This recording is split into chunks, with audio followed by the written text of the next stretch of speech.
Et bonjour les amis, je suis avec les amis les fleurs pour vous dire bonjour. Euh, et j'essaye aussi ici un nouveau format de partage. Voilà, voir comment je me sens à l'aise avec la vidéo pour vous partager du contenu, pour vous partager des ressources et en lien avec la poésie, la danse, la chorégraphie.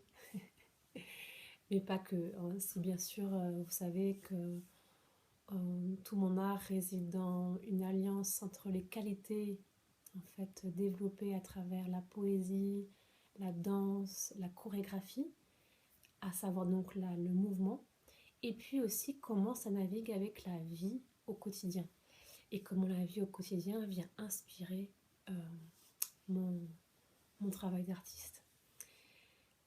Et une première chose que j'ai envie de partager, c'est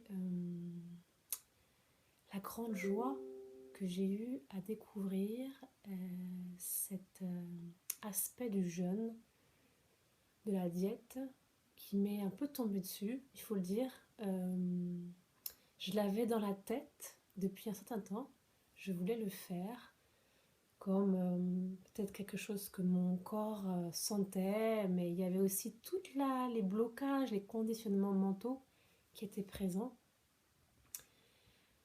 Je disais c'est trop dur, je vais avoir trop faim, je vais pas y arriver, j'ai un enfant, donc comment je vais faire pour associer les repas de mon enfant avec les miens qui sont... Voilà, j'avais trop de blocages en fait. Et puis donc ça ne se mettait pas dans la matière, j'arrivais pas à matérialiser ça. Et puis je suis tombée malade en début de semaine, et là j'ai eu absolument pas d'appétit, en fait, ce qui est très rare. Parce que habituellement je suis vraiment quelqu'un qui adore manger et mange beaucoup. Et donc je me suis mis à ne pas manger et à boire, à continuer à me nourrir de nutriments, de vitamines pour refaire le rhume et puis prendre soin de moi quand même. Et voilà, pendant 5 jours, j'ai quasiment pas mangé. Et au bout de 5 jours, je dois dire que le travail de jeûne a fait son effet.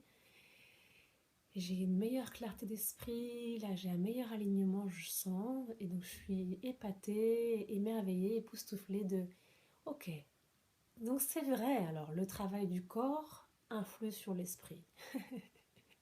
Ça y est, je peux encore dire une fois encore, oui, c'est vrai. Notamment, je sens que les choses vont se clarifier en fait dans mon espace artistique, entrepreneurial. Euh, je suis en train de ranger, trier, organiser. Et c'est goûteux, j'ai beaucoup de passion pour ça, donc je suis ravie. Je sens aussi que ça va donner vraiment de l'essor pour la suite. Donc voilà, très heureuse. Et une deuxième chose, une deuxième ressource que j'avais envie de partager, c'est que en ce moment, on est d'accord que le monde extérieur est particulièrement incertain, instable, effrayant potentiellement.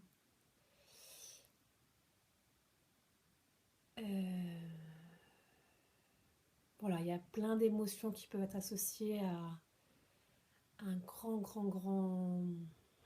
bouleversement extérieur à plein d'endroits, à plein de niveaux. Et ça, c'est depuis quelques temps maintenant, mais voilà, c'est comme si ça s'accélérait un peu ces derniers temps avec la dynamique de guerre, la dynamique des élections, des changements climatiques. Enfin voilà, c'est vraiment. Et comment s'appelle ce mouvement en fait? Enfin, comment s'appelle? En tout cas, il y a un terme qui s'appelle Vika. Et Vika, c'est un monde volatile, incertain, complexe et ambigu. Et en fait, c'est un monde, c'est les caractéristiques d'un monde dans lequel désormais nous évoluons a priori, C'est un terme, un concept qui a été mis en place au niveau des armées, de l'armée, et puis qui ensuite a été développé dans le monde stratégique de l'entreprise. Et m'informant un peu davantage sur ça, et puis vous pouvez aller vous informer, ça permet de se donner des clés de lecture en fait de ce qu'est le monde aujourd'hui, actuellement en 2022, et comment ça va continuer probablement dans cette mouvance-là dans les prochains temps. Et ce qui m'a amusée en fait de lire un article sur justement ce monde VICA, c'est à quel point nous pouvons nous pouvons prendre notre place et nous pouvons prendre notre place en sortant de la dynamique de c'est la faute des autres ou c'est à cause des autres que ce qui se passe en fait. Là, on va prendre la voie tierce, c'est-à-dire la voie créatrice. Et la voie créatrice, c'est identifier les causes de mon mal-être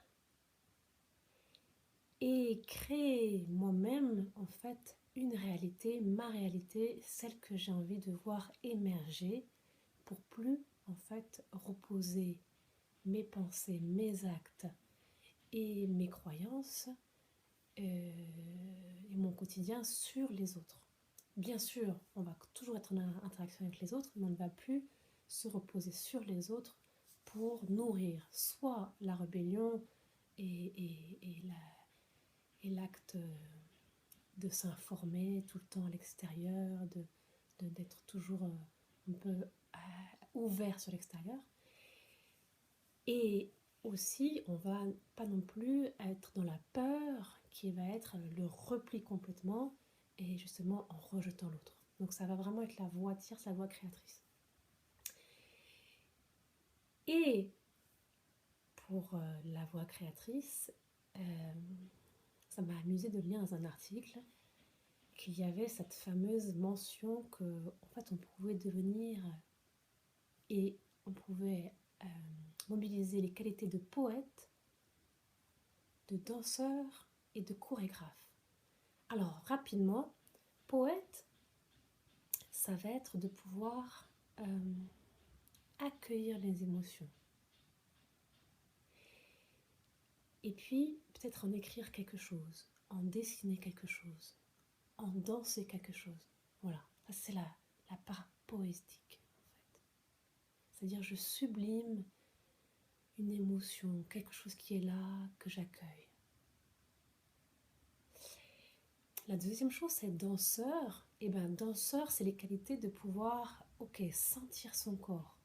Sentir son corps qui bouge, qui respire, qui a peur, qui est figé, qui est en mouvement. Voilà, c'est pouvoir. Et puis, choisir, faire des choix et se positionner. Et enfin, chorégraphe, et bien la qualité de chorégraphe dans la vie, ça va être de pouvoir avoir la notion de l'espace, regarder autour de soi. Ok, qu'est-ce qui me stimule? Qu'est-ce qui j'ai envie de nourrir? Où j'ai envie de tisser des liens? Et avec qui j'ai envie de créer en fait quelque chose? Voilà, la chorégraphie, c'est ça, c'est le début de la chorégraphie, c'est ça. Voilà. Et voilà, donc voilà pour cette première vidéo et ce premier partage en vidéo. J'espère que ça vous inspire quelque chose. N'hésitez pas à partager. Si c'est le cas, j'aurai un plaisir à vous lire. Merci et à bientôt.